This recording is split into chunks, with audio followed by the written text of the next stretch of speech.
Choisir tout. Faire rimer ambition professionnelle et personnelle. Prendre du temps pour soi, ne rien sacrifier.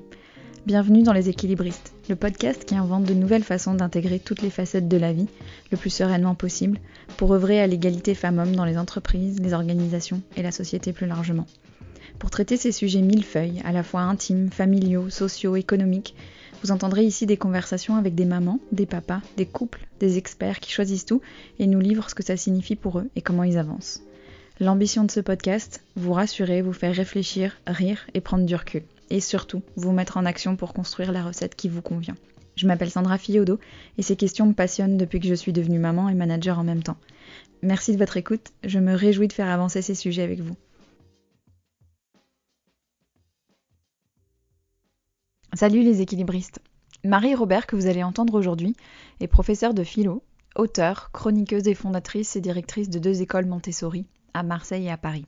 Marie, c'est aussi la créatrice du compte Instagram Philosophy is Sexy, sur lequel elle offre chaque matin un billet de réflexion nourri de son vécu, du quotidien, de ses échanges. Et j'emploie le terme offre exprès, parce que ces billets sont des rendez-vous précieux pour poser des mots et apporter un éclairage sur les grands et les petits mouvements du quotidien. Les équilibristes, c'est une invitation à repenser l'intégration de toutes les facettes de nos vies et à se mettre en action pour aller vers la vie qui a du sens pour soi. Et j'adore la philosophie de Marie, sa conception des bienfaits de la philosophie qu'elle résume dans cette phrase « penser sa vie, vivre sa pensée ». Quel régal cet échange avec Marie. Nous avons parlé de curiosité, de douceur, de l'intérêt d'appliquer la méthode Montessori à la parentalité, d'identité narrative dont j'ai adoré le concept, de discussion avec les enfants et de la vision de la vie de la génération qui suit. C'était passionnant et je vous souhaite autant de plaisir à l'écouter que j'en ai eu à discuter avec elle. Bienvenue Marie, je suis très heureuse de t'accueillir dans Les Équilibristes. Donc bienvenue. Merci Sandra de m'inviter surtout. Je suis une grande fan de ton compte Instagram, Philosophy is Sexy, et je sais que beaucoup d'auditeurs et d'auditrices le sont aussi. J'adore ta manière simple et profonde d'interroger les petits comme les grands mouvements de la vie. Alors vraiment merci d'être là. Et je t'ai proposé cette interview parce que au-delà les équilibristes, l'idée c'est d'agir pour donner la place qu'on souhaite à tous les différents pans de notre vie, que ce soit la parentalité, la carrière, la vie de femme et d'homme. Mais je suis convaincue de l'utilité de les penser aussi, ces pans-là, ces différents rôles. Et en fait, quand je t'ai écrit cet été, je me suis dit, le rêve, ce serait de pouvoir en parler et de philosopher avec Marie là-dessus. Donc trop contente que tu aies accepté. Je voulais te poser une question pour commencer. On en a un peu parlé en off, mais comment ça va en ce moment dans cette période je sais pas comment la qualifier. Si, voilà, cette période inqualifiable, c'est bien une bonne manière de la qualifier, elle est inqualifiable. En fait, j'aime beaucoup le nom. Une des choses qui m'a fait réagir quand tu m'as écrit et qui va me permettre de répondre à ta question, c'est le terme équilibriste. Ouais. C'est qu'en fait, je crois que cette période, justement, plus que jamais, elle nous demande d'être des équilibristes. En fait, on est complètement dans une période d'incertitude, aussi bien sanitaire qu'économique, politique. Et en fait, elle nous éprouve aussi et elle nous rend aussi équilibristes émotionnellement. Ouais. Je crois qu'on est dans un mélange de frustration parce que certains plans qu'on avait prévus sont impossibles ou en tout cas incertains ou en tout cas on doit les ajuster, les modifier. De la frustration, de la colère face à certaines incompréhensions, alors qu'on soit complètement paranoïaque ou qu'on soit au contraire en colère parce qu'on considère qu'on est privé de certaines libertés, c'est la même chose, c'est la colère qui prédomine.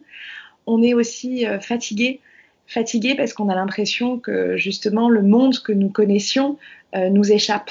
Et c'est éreintant en fait ce réajustement permanent. Oui. Et en même temps, on peut aussi être hyper ému parce que c'est dans ces zones-là qu'on peut retrouver nos appuis, qu'on se rappelle qu'est-ce qui est important pour nous. Donc en fait, je crois qu'on est dans une confusion telle que justement, ça nous demande quotidiennement d'être déséquilibristes, d'être funambules sur notre existence.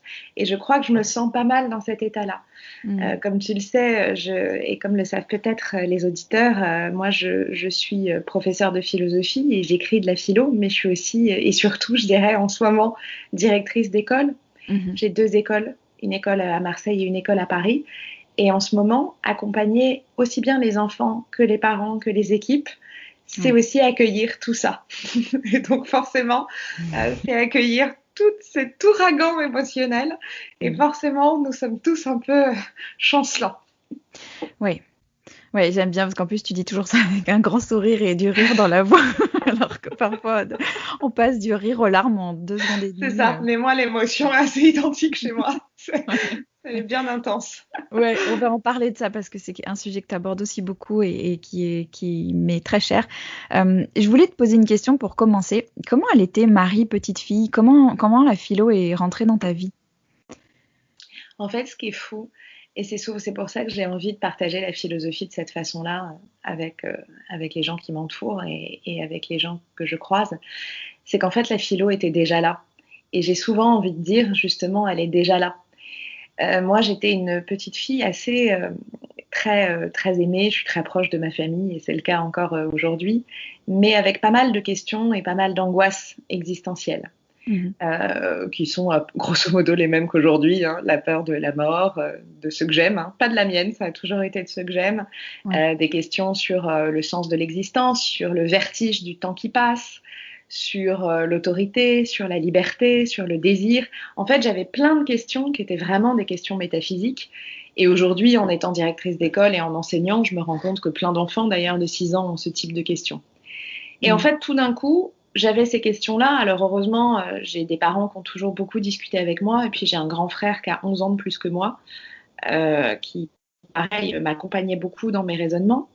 Mais un jour, je suis arrivée au lycée et j'ai découvert la philo et je me suis rendu compte que toutes les questions que j'avais, tous comment dire, ces problématiques avaient une place dans une discipline qu'on appelle la philosophie. Et c'était d'autant plus libérateur que c'était pas avec l'envie de, comment dire, de résoudre quoi que ce soit. Ouais. Parce que l'ambition de la philo, c'est pas nous dire ah bah finalement la mort c'est pas grave ou le temps qui passe, bon bah tant mieux, je vais te proposer une méthode pour que ce soit moins douloureux. Non, c'est Mhm. pas ça. C'est que c'est accueillir en fait. La philo donne un espace et on peut regarder, ok, ça fait plus de 2000 ans qu'on se pose les mêmes questions. Ça fait plus de 2000 ans qu'on est traversé par les mêmes vertiges. Et c'est toujours intéressant de mettre en perspective en fait la manière dont les autres ont pu essayer d'aborder ces notions-là. Et ça a été vraiment ultra libérateur. Et quand je dis la philo m'a sauvé la vie, honnêtement, c'est pas du tout un sketch, quoi. C'est pas un truc Ouais. c'est pas une formule, absolument pas. Mhm. C'est-à-dire que je pense que parfois, quand l'angoisse est dévorante et c'est très dur à vivre, la philo m'a ouvert des horizons. On m'a dit, mais regarde, alors voilà, tel auteur te propose ça comme regard, et puis tel autre dit ça, et puis regarde, décortique, mets les mains dans le cambouis, va chercher en fait ce qui fait tension, plutôt que de le nier ou plutôt que de le mettre à l'écart. Mhm. Fais-en un sujet. Et c'est inouï en fait, c'est d'une force inouïe. Et j'aime bien cette idée que tu partages là de dire on n'est pas là pour résoudre, on est là pour interroger, accueillir, creuser, mais un peu à l'encontre de cette ambiance dans laquelle on vit où il faut être productif, il faut être efficace, il faut délivrer, il faut machin, et en fait pas forcément quoi. C'est déjà pas mal. Exactement ça. Ouais. En fait, ça me rend dingue. Tu sais, pour moi, c'est un peu comme quand on dit à un enfant qui vient de se blesser, mais c'est pas grave. Mm. Bah, enfin, ça n'a aucun sens. Mm. Et parfois, quand on est traversé par des questionnements, proposer une méthode toute faite en disant, bah regarde, ça y est, j'ai une solution, c'est nier en fait ce qu'on ressent. Et c'est s'exposer à ce que dans une semaine plus tard, ou un mois plus tard, ou 10 ans après, ça nous submerge encore plus et d'une manière encore plus forte parce qu'on l'aura Mm. pas considéré. Et je crois que, et c'est pas du tout nier l'importance de l'efficacité, de l'effort, de la productivité, mais c'est dire, bah, on peut pas toujours l'être. Et quand même, quotidiennement, le plus important, c'est de faire vraiment de notre mieux. Et quels que soient les domaines. Et c'est pareil, c'est pas une formule faire de son mieux. Mm. C'est vraiment essayer chaque jour, en fait, d'être, voilà, d'être capable de, bah voilà ce que je suis capable de donner aujourd'hui et en étant pleinement là, sans m'abîmer, sans me fragiliser, sans promettre l'impromettable. Voilà ce que je suis capable de donner. Mm. Et du coup, c'est là où on est plus que jamais ce fameux sens et ce fameux alignement Mm. on est tous en quête de ça. Mm. Il vient aussi à partir du moment où on accepte de dire, bah voilà, aujourd'hui, voilà avec quoi je viens, quels sont mes outils. Ouais. Ouais. Et puis c'est ça, c'est aujourd'hui, c'est-à-dire que c'est aujourd'hui comme ça, hier c'était différent et demain ce sera encore autre Totalement. chose. Peut-être que demain, on peut se sentir complètement super-héros, hein. On n'est Ouais. pas tous les jours. Ça m'arrive totalement, hein. Et j'avais lu ou entendu quelque part que tu préférais te définir comme auteur de philo plutôt que philosophe. C'est le cas? Oui, ça m'étonne pas que j'ai dû dire ça, effectivement. Oui, parce qu'en fait, philosophe, déjà, je trouve ça extrêmement pompeux. Et philosophe, c'est surtout pour moi des gens qui ont su élaborer D'accord. un système de pensée. Moi, c'est pas mon cas. Moi, je pratique en fait la philosophie. Et c'est pas du tout quelque chose qui est de l'ordre. C'est pas uniquement une question d'humilité ou une question de fausse modestie. C'est vraiment ça. Moi, j'élabore pas un système comme Kant a pu le faire ou comme Descartes ou comme alors Descartes, on est plus dans une approche méthodique, mais c'est pas ça. Ma démarche, c'est de dire penser sa vie, vivre sa pensée. Et plus on met de réflexion dans nos actes, bah, plus nos actes, bah, on va avoir l'impression qu'ils sont cohérents en fait. Donc c'est ça. Pour moi, j'ai une approche de la philosophie et c'est ce que j'ai envie. C'est à la fois ce que j'écris, que ce soit sur Instagram, dans mes livres ou ce que je peux transmettre dans des cours ou dans des conférences. C'est l'idée de dire, en fait, on passe notre journée à agir. Mais quand je dis agir, ça va de se brosser les dents, faire cuire des carottes, à remplir un dossier, à appeler un client, à prendre soin de ses enfants, à faire un cours de sport. Je veux dire, notre vie, à partir du moment où on se lève jusqu'au moment où on se couche, est remplie de très nombreuses actions. Et toute ma perspective, c'est de dire, bah, si on réfléchit à ces actions, pourquoi je suis en train de cuire ces carottes-là alors que peut-être qu'en fait, j'aime pas ça et qu'en fait je le fais parce que on me dit ah, c'est bon pour la santé. Bah, en fait non, vraiment, mettons de la pensée. Et c'est quelque chose qu'on entend beaucoup dans des domaines de méditation, quand on Oui, parle de pleine conscience. exactement, ouais. On parle souvent de pleine conscience, c'est-à-dire réfléchir à nos actes. Mais en fait, au-delà de cet habillage méditatif qui peut être hyper intéressant, je dis la philo est aussi cette proposition-là. Parce que la philo propose de mettre de la réflexion dans tout ce que nous faisons. Souvent, je raconte à mes élèves, Aristote, c'est un super auteur pour ça, parce qu'il a quasiment parlé de tout. Il a même parlé des chatouilles. Donc, Ah ce ouais? que je veux dire, c'est que oui, on oublie assez peu cette. Je Oui, suis contente c'est d'être pas étudié. vraiment une experte dans le domaine. Non, mais je veux dire, il y a plein de philosophes, ou alors un autre auteur qui est formidable pour ça, c'est Montaigne, dans les Essais Ouais. de Montaigne, où c'est totalement autobiographique, puisqu'il s'observe en fait. Il fait de lui-même son propre sujet, il va parler de tout et n'importe quoi. Il raconte comment il digère, il raconte ah bah moi voilà comment est mon sommeil. Et en fait, on peut mettre de la philosophie qui est cette manière en fait de s'étonner des choses qui nous paraissent pourtant quotidiennes. C'est peut-être pas autre chose que ça, c'est-à-dire mettre du questionnement, de la curiosité, de l'étonnement dans des choses qu'on fait pourtant par habitude. Ouais. Et alors, justement, tu vois, le logo des équilibristes, c'est une esperluette, donc le symbole du et. Parce que ce qui m'intéresse, c'est comment on fait cohabiter tous les rôles, toutes les responsabilités, toutes les facettes de notre identité et de notre vie, comment on crée les conditions du et plutôt que celles du ou. Et quand je t'ai écrit pour te proposer de participer à l'interview, je t'ai parlé de ce sentiment de tiraillement, qui est souvent au cœur de l'expérience des parents, en particulier des mères avec qui j'échange, et vraiment ce tiraillement entre son rôle de parent, son rôle de professionnel, sa vie de femme ou d'homme. Et tu me disais que c'était un sujet qui t'intéressait beaucoup en ce moment. Oui, c'est vraiment un sujet qui me passionne Ouais. bon, à plus d'un titre, évidemment, encore une fois, voilà, philosophiquement, puisque c'est aussi mon métier, mais mon métier consiste aussi, et aujourd'hui de plus en plus, en fait, à accueillir des parents dans mon Ouais. bureau, Ouais. ou aller voir le matin, ou voilà, essentiellement, puisque moi, dans mes écoles, aujourd'hui, j'enseigne pas auprès des plus jeunes, je suis là pour mon équipe, et aussi pour les parents, et pour toute la vision pédagogique. Mhm. Et en fait, quand je vois tous ces parents, et tu as raison, et c'est pas du tout, comment dire, biaisé de le dire, c'est souvent des mamans. Mm. Alors, tout un tas de raisons, hein, sociologiques, éthiques, complètement en fait éreintées. Mm. Et éreintées parce que, et c'est un sujet qu'on vient un peu d'évoquer, on est sans cesse dans un rapport performatif aux Mm. choses. Et en fait, aujourd'hui, la parentalité est devenue un domaine où on est submergé de dogmes. Alors, l'aspect positif, c'est génial, c'est que le rapport à l'éducation et à l'enfant s'est complètement ouvert ces dernières années. Donc, la place de l'enfant est reconsidérée. On est de plus en plus dans des découvertes de méthodes éducatives qui donnent à l'enfant plus d'autonomie, plus de responsabilité. On est en train vraiment de réfléchir. Et en même temps, paradoxalement, forcément, ça impose plus d'exigences en fait. On a une vision où nos enfants, il faudrait qu'ils aient les meilleures activités, le meilleur niveau scolaire, mais en même temps qu'ils soient hyper épanouis qu'ils savent parfaitement gérer leurs émotions.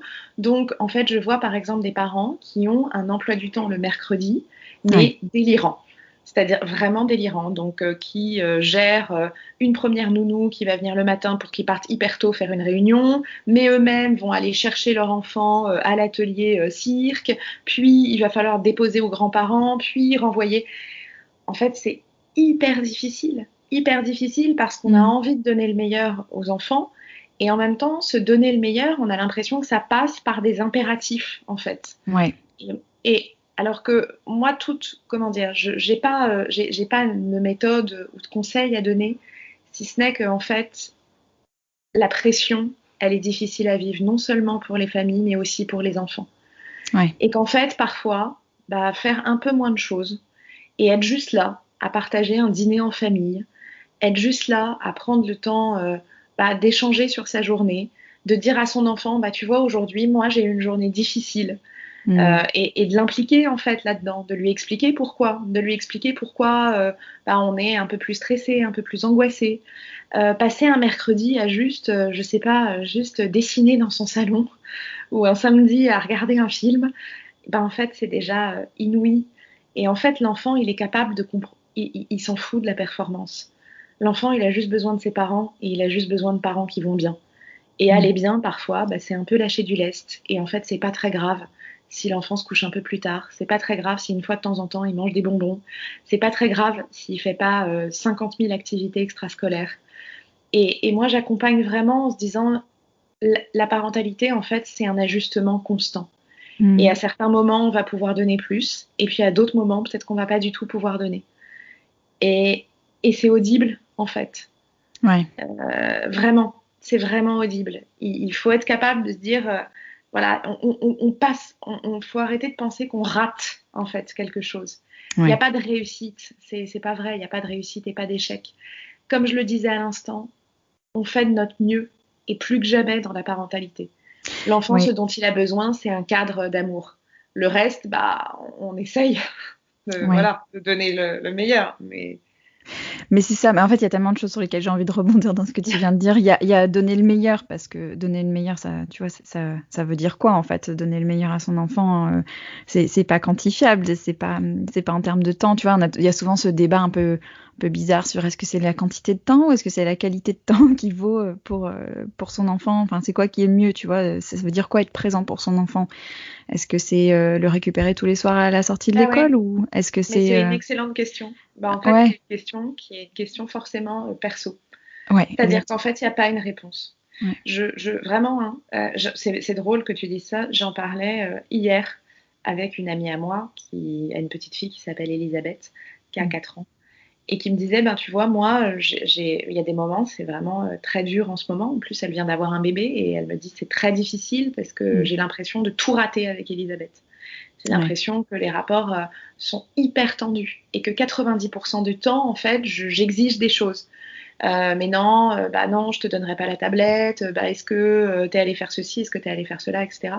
Et elle me dit, en même temps, je me suis dit, ma limite, c'est conserver la préciosité de moments hyper symboliques, de moments rituels entre elle et moi, auxquels je déroge pas. Donc ça peut être une petite boisson chaude partagée à une heure précise le soir.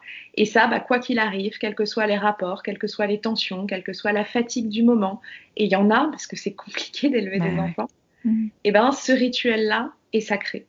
Et en fait, je crois que c'est ça, c'est plutôt identifier en fait des instants qui, pour nous, on se sent, ok, ça je suis capable de le faire, je suis capable de le donner, et ça manque. Et alors, ça peut être 5 minutes de tisane tous les jours, ça peut être partager, je sais pas, un film du dimanche soir quand on a des enfants un peu plus grands, ça peut être, peu importe, ça peut être des moments symboliques, ça peut être effectivement, bah, je vais te chercher à 16h30, quitte à ce que je reprenne du travail plus tard quand l'enfant est couché. Peu importe, en fait, il n'y a pas de réponse. Il y a comment j'identifie voilà, des instants qui me permettent en fait de me sentir alignée et pas en culpabilité permanente.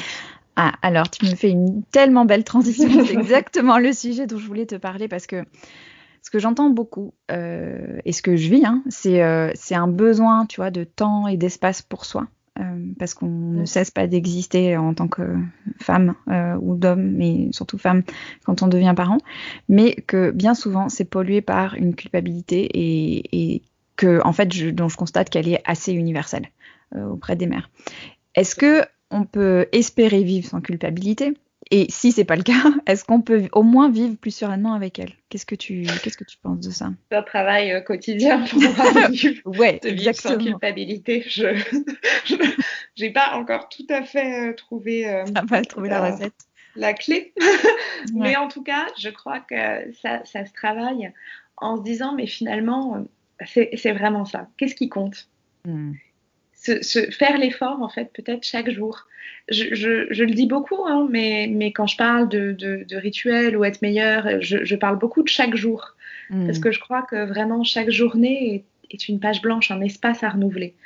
Et la culpabilité, on la règle pas en 3 secondes, mais par contre, chaque jour, on peut se dire, OK, qu'est-ce qui compte? Qu'est-ce qui là est important? Qu'est-ce qui restera, en fait, à l'aune du temps qui passe? Et ben, en fait, il y a plein de trucs qu'on racontera plus, je veux dire, dont on se souviendra pas dans 10 ans. L'important, c'est de se dire, OK, qu'est-ce qui, pour moi, comment j'ai envie de me raconter en tant que parent? Et pas comment j'ai envie de suivre telle ou telle méthode, comment je vois telle personne sur Instagram qui a l'air vraiment de réussir à jongler avec tout, comment je vois ce que m'a dit tel ou tel livre, ou tel psy, ou tel pédiatre, ou non, mais ma famille ou ma belle famille. Non, c'est vraiment faire ce mouvement d'introspection et se dire, moi, quel parent en fait, quelle maman ou quel père j'ai envie d'être. Ouais. Et en fait, c'est une question qui est super dure puisque c'est super métaphysique en fait. Mais je crois que passer par l'identité narrative est toujours quelque chose de précieux parce que ça met un peu de distance. Est-ce que j'ai envie d'être cette mère qui vraiment se rend dingue pour des devoirs et qui passe l'intégralité de la fin de journée à s'engueuler avec son enfant parce que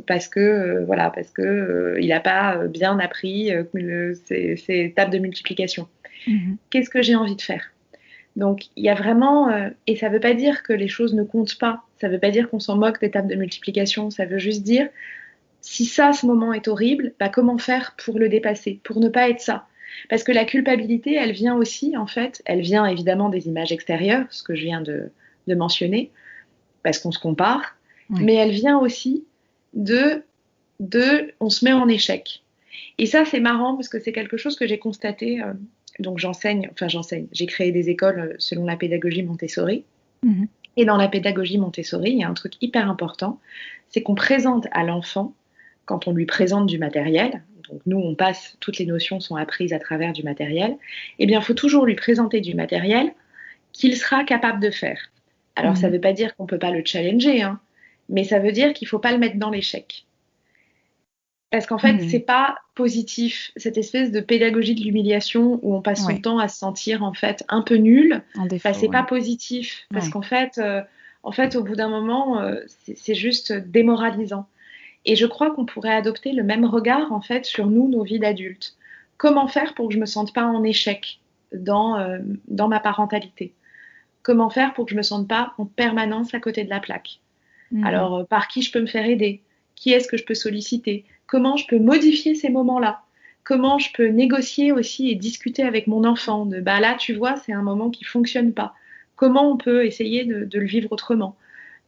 Comment, bah, finalement, voilà, je le disais, c'est vraiment ne pas avoir de crainte d'adapter. C'est quelque chose aussi et je termine juste sur ça, sur la culpabilité. Par exemple, c'est quelque chose que j'ai beaucoup vu chez des jeunes mamans qui viennent tout juste d'accoucher. Ce moment qui est quand même hyper compliqué où tu rentres chez toi après la maternité et où en fait tu es quand même crevé et puis physiquement ce que tu viens de traverser n'est pas anodin, moralement non plus, et où tu dois te taper en fait 50 000 visites. Oui. Alors il y a des mamans qui en sont ravies parce qu'elles ont cette envie en fait de mettre leur enfant et elles-mêmes dans la vie, mais il y a aussi des mamans pour qui c'est très éprouvant. Et bien là, typiquement, ne pas avoir de crainte, en fait, d'ajuster à l'aune de ce dont on a envie. Et ça ne veut pas dire se fâcher, ça veut dire expliquer. Bah là, temporairement, ce n'est pas possible. J'ai envie d'avoir un temps de repli, en fait. J'ai envie d'avoir un temps, juste moi, mon bébé, mon conjoint, Oui. les frères et sœurs, mais c'est tout. Et je crois qu'il faut être toujours capable, en fait, de suffisamment se dire, OK, où est-ce que je veux me mettre? Quelle est ma cohérence? Et ensuite, on peut la transmettre aux autres. Et vraiment, et ça c'est un message qui me tient infiniment à cœur, les autres sont capables de comprendre, bien plus que ce qu'on pense. Vraiment. Oui, ouais, c'est vrai, tu as raison. Et c'est très lié à ce que tu viens de dire là, mais j'ai une question un peu geek pour toi. Parce que je m'interroge sur un truc. En fait, j'ai remarqué, là, ce que tu viens de décrire, c'est vraiment le fait de s'écouter et le fait de se chercher. Et en fait, plus le temps passe, plus je me dis que les seules choses vraiment intéressantes, c'est ça, c'est d'apprendre à s'écouter et c'est d'avoir l'humilité de se chercher. Or, ce sont deux expressions qui sont connotées hyper négativement. Quelqu'un qui s'écoute, c'est quelqu'un qui se complaît, qui n'avance pas, et quelqu'un qui se cherche, c'est quelqu'un qui est paumé. Pourquoi on a autant de biais négatifs autour de ces expressions-là qui sont si importantes? Enfin, ça vient d'où, ça?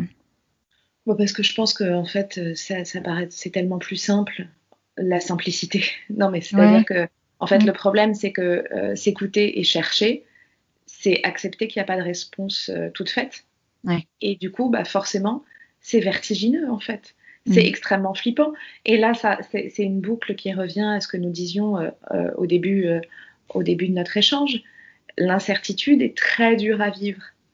Et du coup, s'écouter et chercher, c'est accepter ces moments d'incertitude.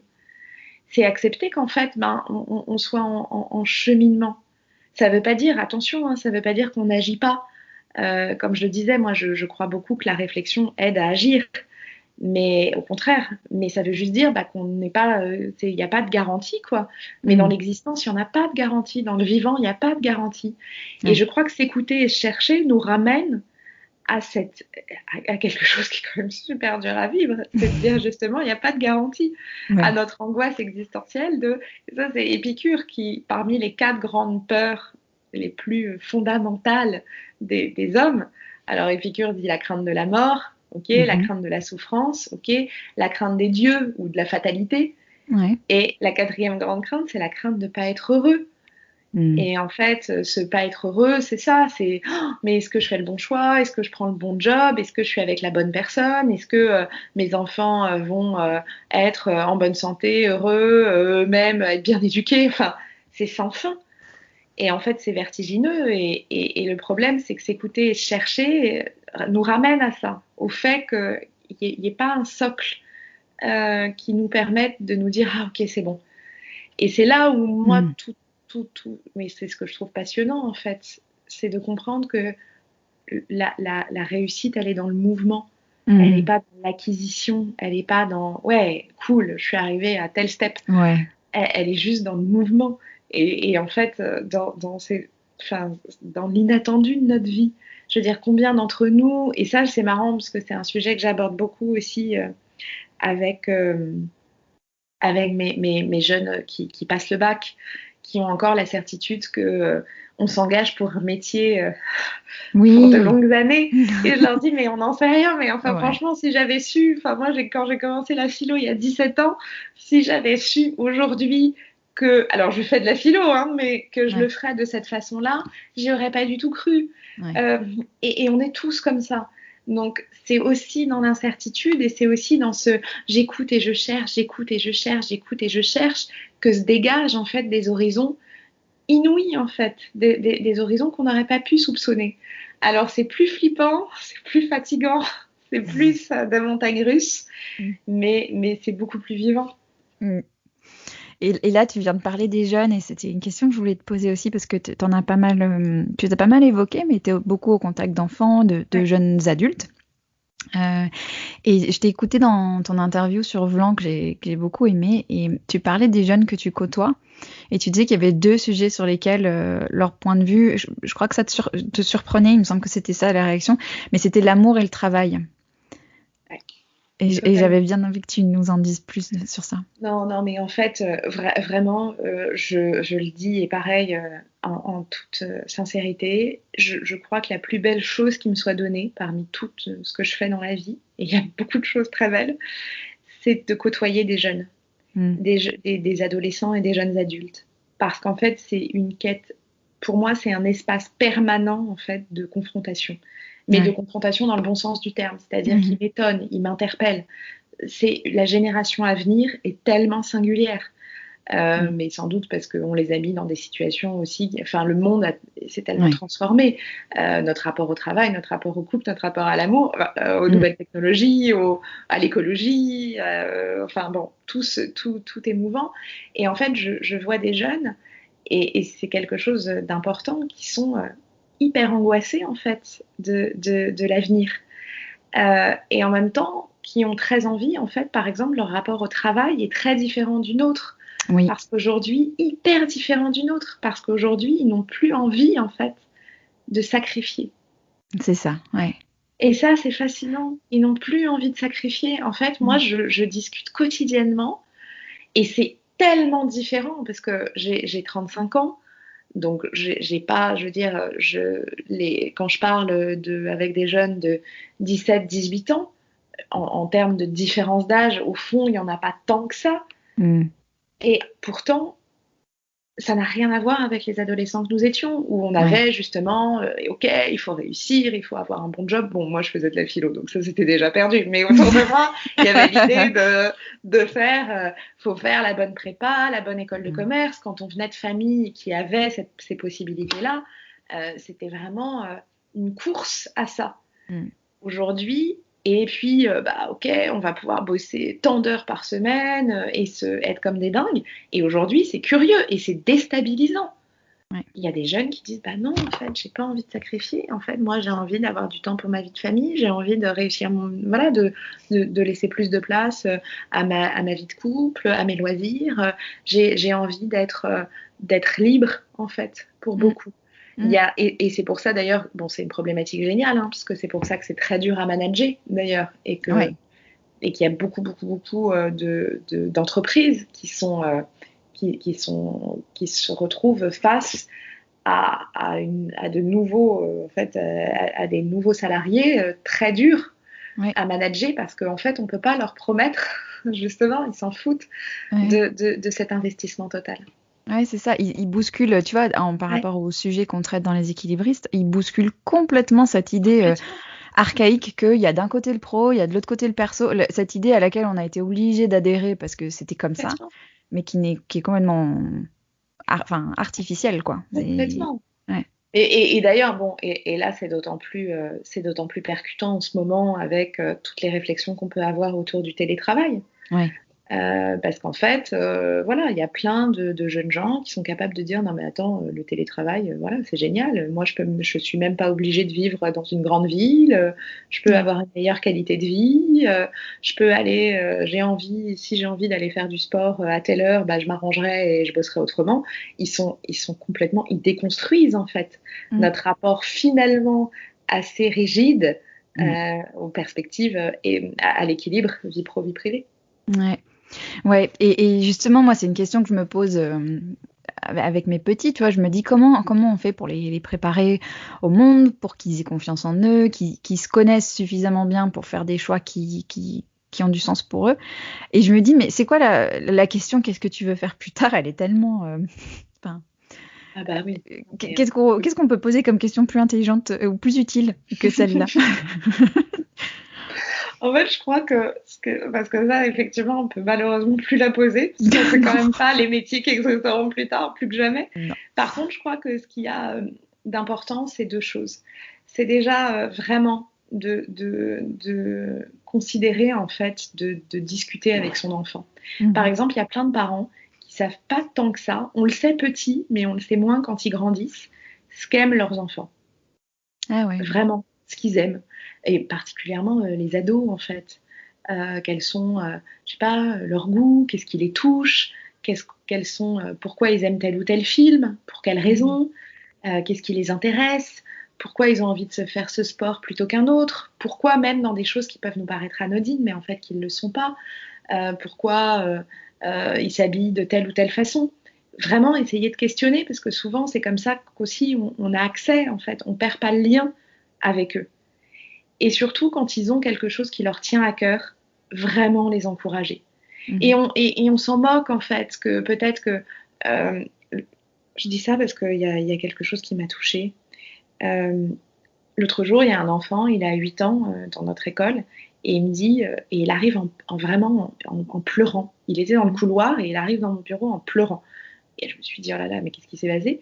Et il me dit, bah non, mais en fait, mon père ce matin m'a dit que je serais jamais astrophysicien. Bon, il s'avère qu'il a des très très gros problèmes de vue. Et peut-être que, c'est pas du tout un jugement à l'égard du père, peut-être que c'est un peu maladroit, etc. Mais c'était déchirant. Ouais. Et en fait, quand je dis encourager, ça veut pas dire raconter n'importe quoi à ses enfants. Ça veut dire, ok, bah vraiment, qu'est-ce qui t'intéresse toi? Et sois le meilleur, en fait, dans ce que tu as envie de faire. Et peu importe si c'est une passade qui dure 2 mois ou si c'est une passion qui dure toute une vie, mais vraiment, cheminons avec eux là-dedans et encourageons-les. Vraiment, ça me semble indispensable. Et faisons en sorte qu'ils comprennent que la passion, c'est fondamental et la passion alliée à la compétence, c'est le socle d'une vie. Donc c'est pas du tout un truc illusoire en disant bah oui tu vas par exemple je sais pas dans le domaine du sport, oui bah si tu as envie de devenir champion de tennis, bah donne-toi tous les moyens de le faire, entraîne-toi, regarde, comprends. Et nous en fait nous sommes des relais en tant que parents, nous sommes en tant que parents et éducateurs, nous sommes des passerelles. Ils ont leur chemin de vie qui n'est pas le nôtre et vivront dans un monde qu'on ne connaît pas, qu'on ignore. Donc les seuls outils qu'on peut leur donner, c'est vraiment ces encouragements et cette exigence positive. Et quand je dis exigence positive, c'est vraiment quelque chose qui me tient à cœur. C'est-à-dire, oui, il faut être exigeant. Faut leur donner accès en fait à si tu aimes un domaine, bah renseigne-toi, questionne, rencontre des gens, observe, entraîne-toi, lis, va voir, va observer.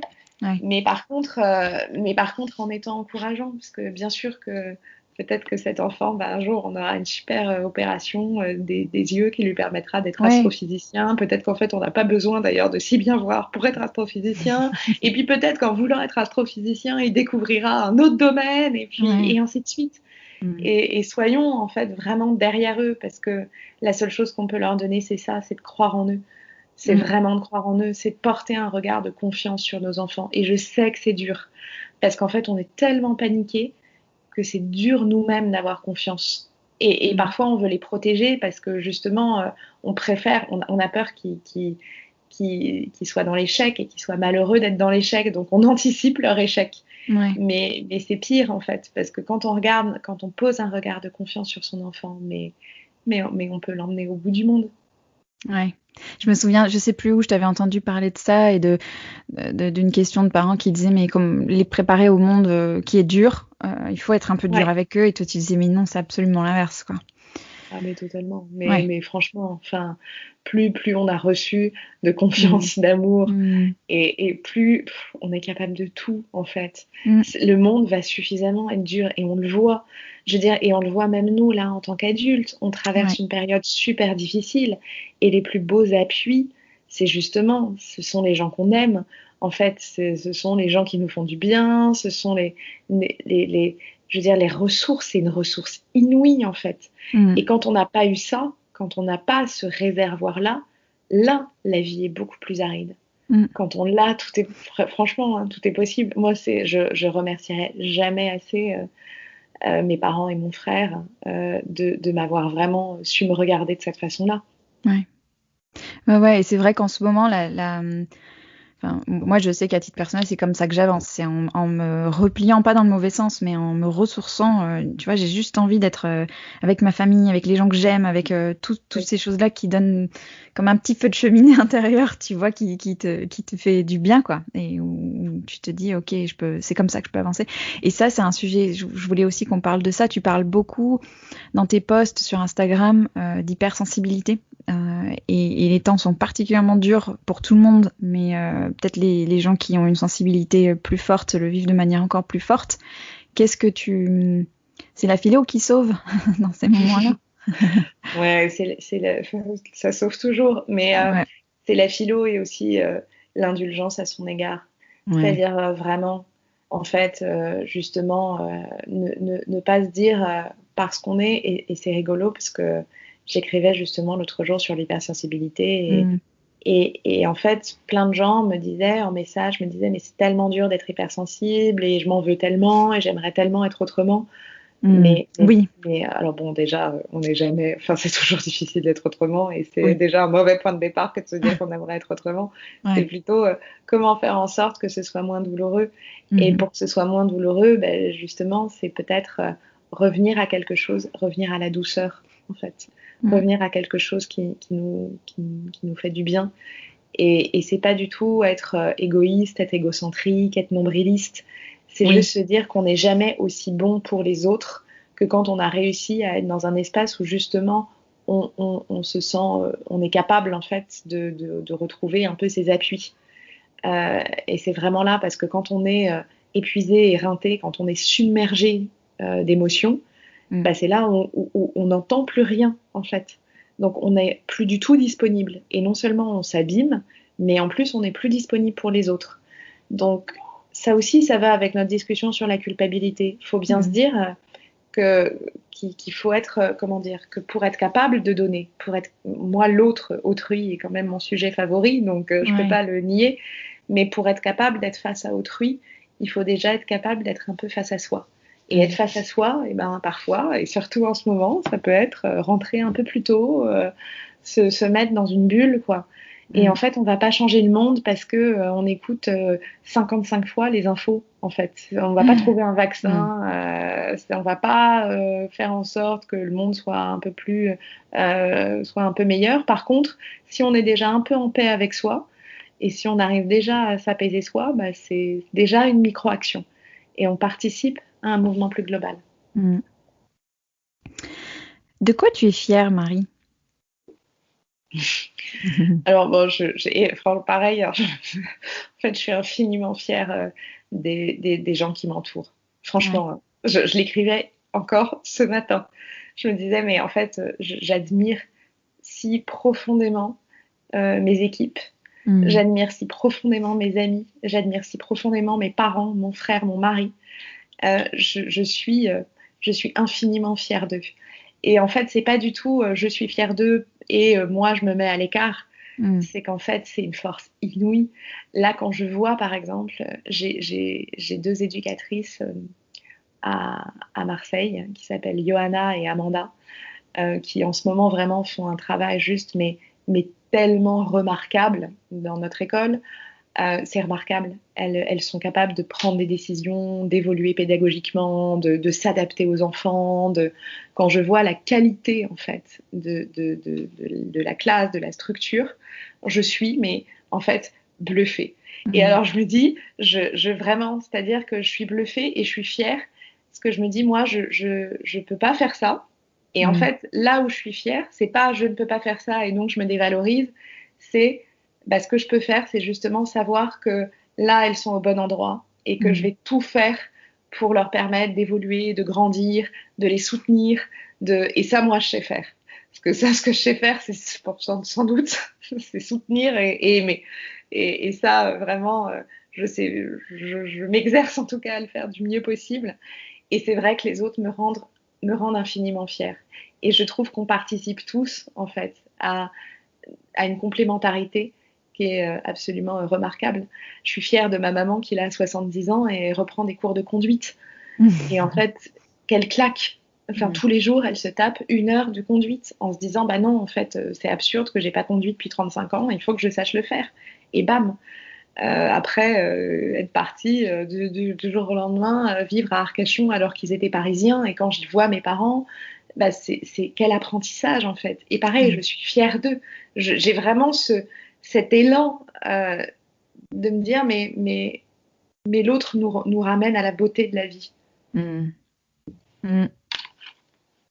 C'est très beau. Merci beaucoup, Marie. Merci infiniment. Merci à toi. C'était super cet échange. Et puis, on continue de te suivre et de se nourrir de tes paroles tous les matins. C'est un cadeau que tu nous fais là sur Instagram. C'est une des belles raisons d'ouvrir Instagram. Donc, merci beaucoup. Merci à toi. À bientôt. À très vite. Merci infiniment à Marie pour son partage plein de sagesse et de lumière. Marie a aussi un podcast, Philosophy is Sexy, que vous pouvez retrouver sur toutes les plateformes de diffusion habituelles. Et elle vient de lancer un cours de philosophie en ligne dont vous pouvez trouver tous les détails sur son site www.philosophy.fr. Je vous remercie d'être toujours fidèles et de plus en plus nombreux au rendez-vous. On se retrouve dans 15 jours pour un prochain épisode. Et si d'ici là vous avez envie de témoigner votre soutien au podcast, vous pouvez laisser une note et un commentaire sur Apple Podcast, partager un épisode autour de vous ou sur vos réseaux sociaux ou bien m'écrire à leséquilibristepodcast en un mot @gmail.com. À très bientôt.